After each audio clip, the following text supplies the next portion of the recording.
So, Nury Turkel. So, it's a long bio here, okay. I think people can look it up. So, okay. So attorney, foreign policy expert, rights advocate, nearly 2 decades of experience, specialization, corporate governance, compliance, national security, foreign policy, that's enough, Gary. Forced labor, supply. Yeah, he has good credentials, just trust me. So, currently serving as vice chair of the U.S. Commission on International Religious Freedom, after being appointed as a commissioner by Speaker of the House Nancy Pelosi in May 2020. So testified before Congress, speaking, okay. So policy recommendations have been incorporated into US laws and pending bills relating to Uyghurs and China. So that's serious. And as rights advocate, he has led efforts to raise the profile of Uyghurs' cause. Previously as the president of the Uyghur American Association, now chair of the Uyghur Human Rights Project, which he co-founded in 2003. He also advised past and present leadership of the World Uyghurs Congress. Senior fellow at Washington think tank, the Hudson Institute, okay, fine, this is okay, perfect. Many publications. 2020, Time Magazine, 100 most influential people in the world. 2021, listed as one of the Fortune's 50 greatest leaders.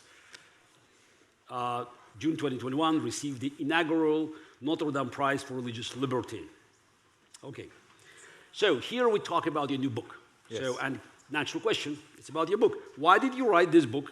And why the title is No Escape? Because, look, everybody talks now about Ukraine, Belarus, Europe, but we cannot forget. The evil is unfortunately spread around the globe, and one of the most tragic moments in modern history is Uyghur genocide in China. So, and your book is, of course, about this one. The title, No Escape. We want to be a bit more optimistic. So why is No Escape? Gary, thank you so much. I wanted to begin by thanking Human Rights Foundation, specifically you inviting me to come to speak at the Oslo Freedom Forum about 3 years ago. That gave birth to the idea of writing this book. I'm grateful for the opportunity to have this conversation with you. And I wanted to thank you for your leadership in the efforts to wake up the world in the face of Putin's dictatorship and Xi Jinping's communist China. I gave a book, No Escape, for 2 reasons. One, even though I have been a free citizen of the United States or free world, I have been living with the fear of reprisal by the regime in Beijing. I have been, it's been very costly work for me on a personal level. I have not seen my mother for 18 years. The last time I saw my mother was when she was in Washington for my law school graduation. Recently, my dad passed away. I was in Uzbekistan on an official trip, literally next door. I could not go to China to be with my mother and carry my dad's casket. That's kind of a tragic side of my life. So I have not been free. So I have not been able to escape the Chinese repression. And I'd like to add that I was born in a re-education camp during the height of the Cultural Revolution. And now I'm fighting against the industrial-scale concentration camps that the Chinese set up. So it's a full swing. I have not been able to escape. And finally, the title should should compel the international community to feel that they cannot escape this reality, that we're dealing with a repressive regime in Beijing, not only developed, tested, and now exporting the brutal authoritarian governance, even supporting Putin. The regime also managed to export something that should concern you, the surveillance technology. That has been metastasizing. It has been adopted at least over 80 countries. To make the matter worse, the consumer products, the solar panels, and electronic equipments that we use at our homes and places of employment is made by modern-day slaves, the Uyghurs. So this is something that no one can say that it's not related to me. No one can escape. So that's the reason for giving this book that title. So you made a reference to Chinese novelist Yan Liangke, who stated in 2018, so that's a great quote, living in China is confusing now because it can feel like being in North Korea and the United States at the same time. So, can you elaborate? So just tell us more, this is dangerous implications of very skillful manipulation of Chinese Communist Party, of the capitalism, so by giving this cover up and giving this sense of we are almost in America, but still ruling like North Korean dictators. Right.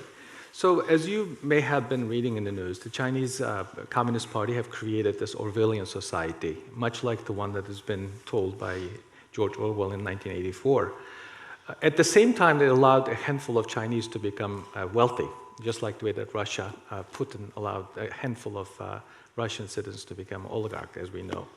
So what is happening today in China is that those wealthy people who might be able to make a difference in people's lives, in the government system, they just supporting this regime because their life is too good for them. They can charter 2 airplanes, as been told in this recent book, Red Roulette, for wine tasting in Paris. And they also go to shopping trips all around the world, send their kids to elite schools around the world.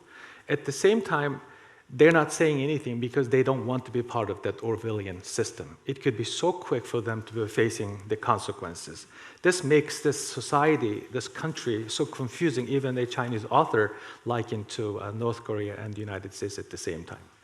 Yes, okay, but let's just continue on this, North Korea, United States, so this is this mixture.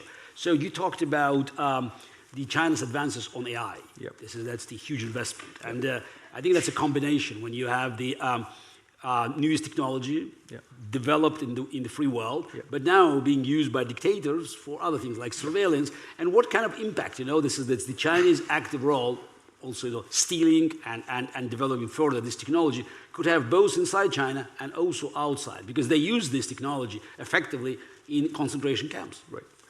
I have interviewed someone who's an authoritative figure in this particular subject, a German journalist, K. Struttmatter, who spent 20 years in China visiting various cities, a township even, to profile how pervasive the Chinese surveillance apparatus. Today you hear this contact tracing, previously social crediting. Even one instance, one of the individuals that I interviewed arrived to the United States after surviving the concentration camp, was listening to her daughter saying that why technology is so backward, underdeveloped in the United States, why people are still using credit cards. So that's the reality in China as far as the technological aspect, with technology surveillance aspect of the people in China. But what the world has found out recently is how it's been used for human rights abuses, religious persecution, and just as simple as surveilling the people. So why this matters to us? We, at my government job, we organized a hearing about 2 years ago. One of the experts on these issues came to testify and told us that over 80 countries already adopted Chinese forms of surveillance. That means the authoritarian dictatorship or second-tier countries or developing countries around the world not only open to the idea of the Chinese government system, but also they will use this technology to intrude our privacy. And more importantly, for the purposes of this event, they will be monitoring the opposition leaders, the voting records. So it will become a part of the process, electoral process. So it's only not allowing the governments to monitor your life, but also eventually affect our freedom in a basic level. And make the matters worse, to this day, even the United States does not have enforcement mechanism to keep an eye on the spread of Chinese form of or Chinese version of the surveillance. Only one city, San Francisco, said no to facial recognition. In America? In America. So you mean, I live in New York. New York has accepted Probably. In this same book that I told you, I was alluding to earlier, it says that the United States in schools, hospitals, prison systems, even one instance, a military facility, was using Chinese high vision as a surveillance camera. The embassy shut down in Kabul was also using the Chinese technology. So this is everywhere now because it's a cheaper alternative. You go to Amazon today, you can still find the Chinese cameras, surveillance cameras. Why do I mention this? When you read the news, Financial Times, Wall Street Journal, you oftentimes hear companies like Huawei, ZTE, Hikvision, SenseTime, and people just jump into the conclusion that a certain politician or member of Congress tried to politicize, but the danger is real. Not only the danger is real, but also the American people in general fueling this technology sector through investment. And technology sector, and the Chinese big tech is also supported by Silicon Valley. So, we can talk about China, how bad, that's what they do.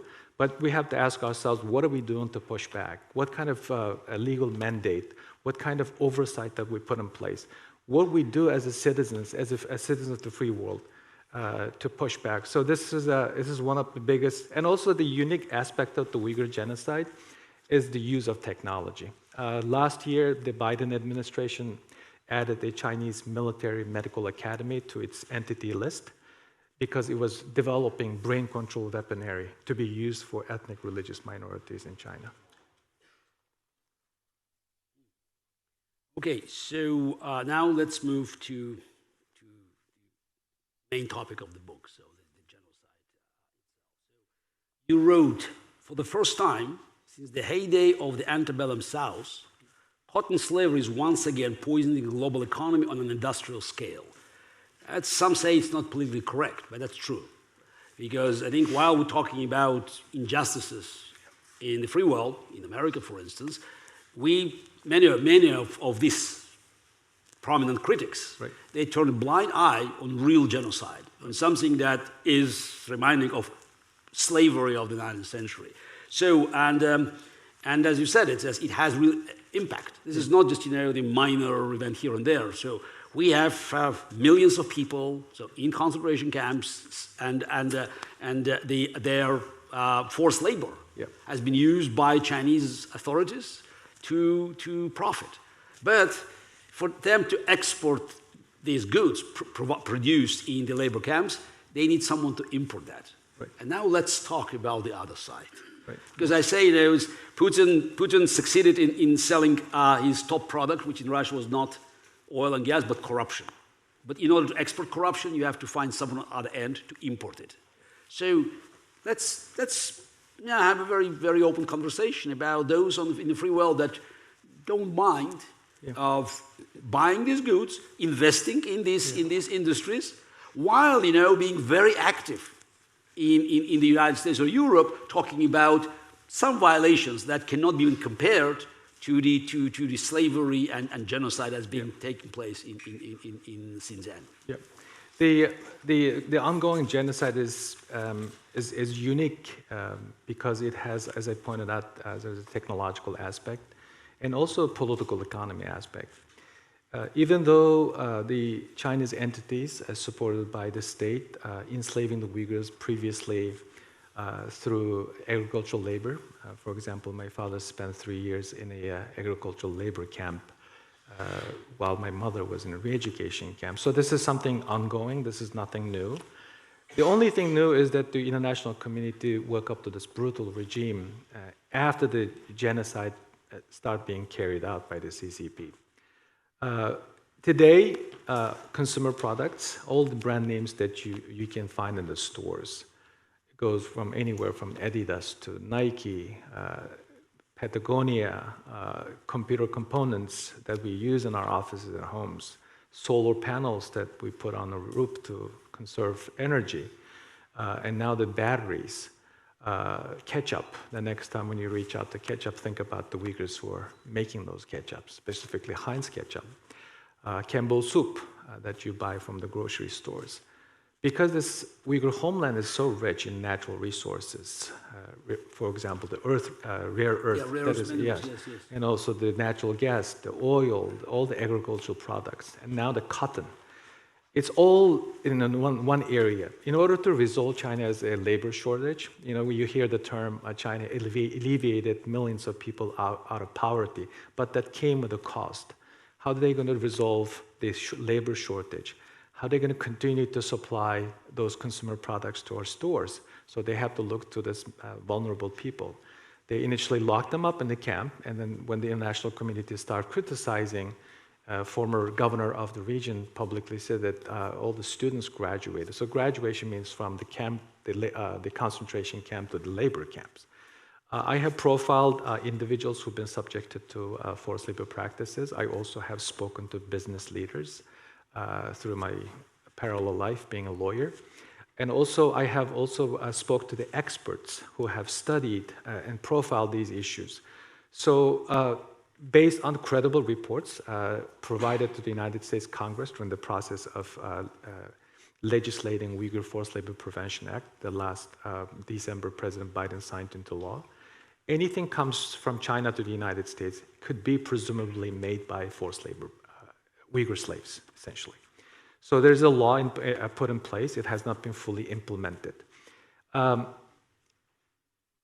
United States, with all this public discussion, legislative mandate, reports, members of Congress holding hearings, the United States still remains to be the largest export destination for Xinjiang exports. In Europe, Italy, export volume last year doubled. So this issue is not just a matter for the American people to concern. This is a global problem.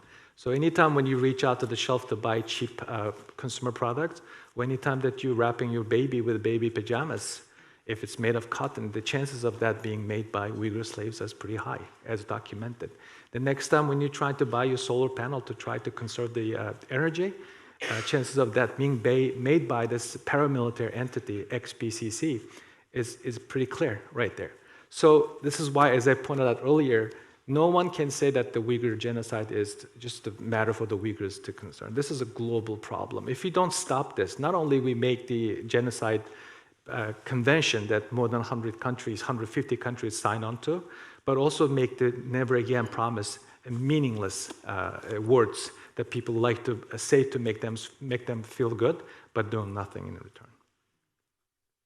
So when I saw that Disney made Mulan movie in Xinjiang, it reminded me that until 1940, early 1940, many Hollywood studios continued cooperation with Nazi Germany, including those led by Jews, and even allowed, since 1934, the German Consul General in Los Angeles to censor the movies to make sure that they don't include unwanted elements, like Jewish actors, for instance. So are we learning something of history? Or just, it's or money talks? This is a repeat of history. I often say that we don't, history does not repeat itself. We allow history to repeat. 1936, while Hitler was getting ready to invade Europe, Dachau was already built. And he used 1936 as staging a global stage to normalize his behavior. This past February, Xi Jinping was allowed to hold this fanfare to normalize his regime. What happened afterwards? It's a history. They get a green light. But it's already second in 14 years. They had one in 2008. Yeah, and it seems that the IOC has a very strange affection to dictators. Yeah? And absolutely, every single time, Sochi, after the Sochi, what happened. After the Berlin Olympics, we know what happened. And then after 2008, we know what happened. So this is just a repeat. Not only that, I forgot to mention something very important. Those companies, some of those companies implicated in slave labor, actually official sponsors of last Genocide Olympics in Beijing. Visa, Nike, the Procter & Gamble, Coca-Cola, Omega. They just went ahead with their own practices to support the genocide in China. And of course, we know that any attempts in America, like our friend Enes Kanter, to protest, so immediate reprisals from NBA. Right. So an NBA that is so proactive in defending social racial justice in America, turning blind eye, and actually punishing people who are trying to point out at genocide, slavery, and human rights violations in China. That also explains the hypocrisy in the American sports world. They are so ready to criticize when it's convenient, whether it be a business entity or our government, because there's no cost for them. It makes them look good in the eyes of the general public. When it's something so obvious, LeBron James, for example, publicly said that we need to learn better. We need to learn more about China. And then the response was, maybe you should be sent to the re-education camp run by CCP to understand them better. Yeah, but it's always bothers me because it's this while Chinese market is big, but American market is much bigger. And if American public showed any interest in fighting back, I think all these corporations will walk away or basically make a demand for Chinese authorities to eliminate goods and products that have been produced and manufactured in labor. Absolutely. The consumer activism, I often get this question, what should we do about this? The government, U.S. government, to its credit, has done what is supposed to be done. But it's now the consumers, the business community, the tech sector to take an action. I don't hold my breath on the tech community, but we already seen how powerful the consumers can be. During the Genocide Olympics this past February, there was an activist calling not to watch the Genocide Olympics, and it worked. More than half, the NBC viewership dropped more than 40%. I think the Canadian TV network, CBC, also equally suffered. So, your voice matters. Your activism, consumer activism, when you see anything made in China, specifically if it's made of cotton, I think you should put it back. I think your action will be noted in business boardrooms by investors eventually. So just let's shift a bit westward from northwest from Xinjiang, Russia. Yes. We have something in common. Yeah. I found your name on the list. I'm an enemy of the state, and you're not allowed in Russia. Good. You did something right, so that's just, you're on the name, your name was on the list of 900 plus American officials, including the late Senator McCain. Yes. So the Putin is afraid of the ghost of Senator McCain, so he's also, he no longer allowed to visit Russia. Right. Yeah. So what do you think? Any chance that Putin's attack on Ukraine could somehow influence the situation in China and in Xinjiang? Oh, absolutely. I'm clear about this. However, the international community handles the ongoing Putin's illegal invasion, war crimes, as a direct ramifications in Beijing. If we mishandle this, if we just dancing around like the way that Western Europe has been, then dictators, authoritarian figures like Xi Jinping will be emboldened. So when Xi Jinping, God forbid, invades Taiwan, it will be very ugly.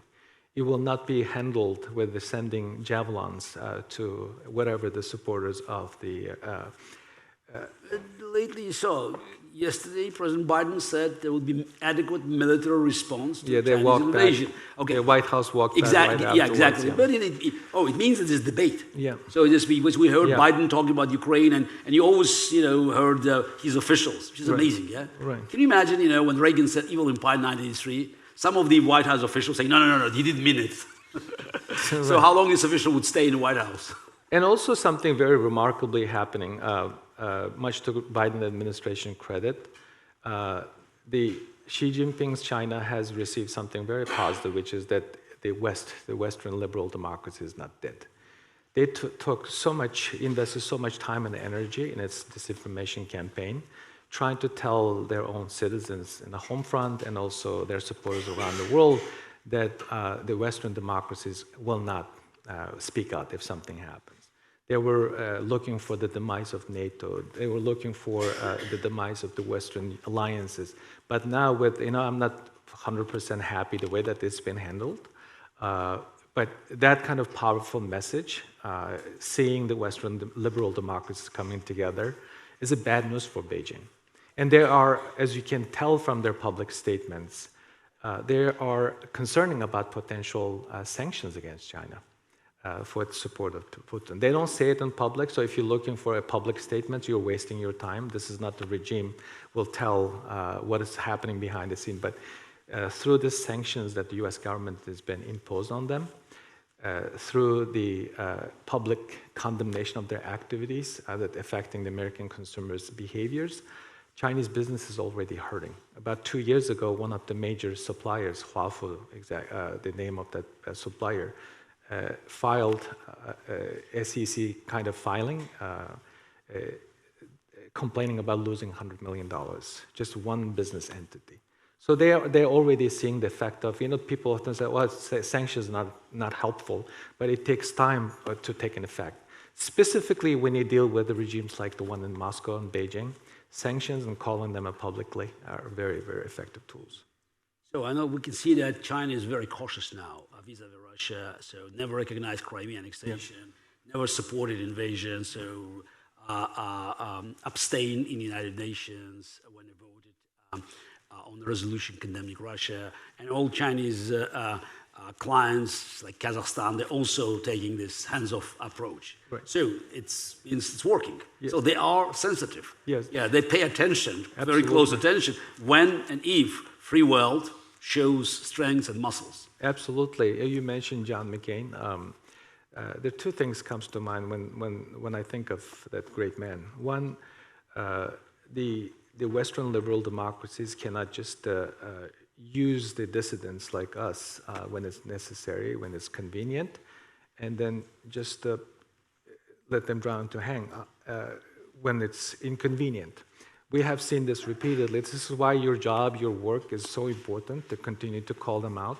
And then the other is that, life is appeared to be very, very depressing, specifically those of us who work in human rights, democracy field. But the hope is our best weapon against oppression. This is also borrowing John McCain's line, that I reminded myself of that every day almost. Okay, we have very little time left for this conversation. This could be a big discussion. So just, tell us in a few words, so what is the main lesson what can readers take out of the book? Because it's, we're talking about something happening elsewhere, but world is small. And and Xinjiang is a big region, size of Texas and Alaska combined. Yes. And the population is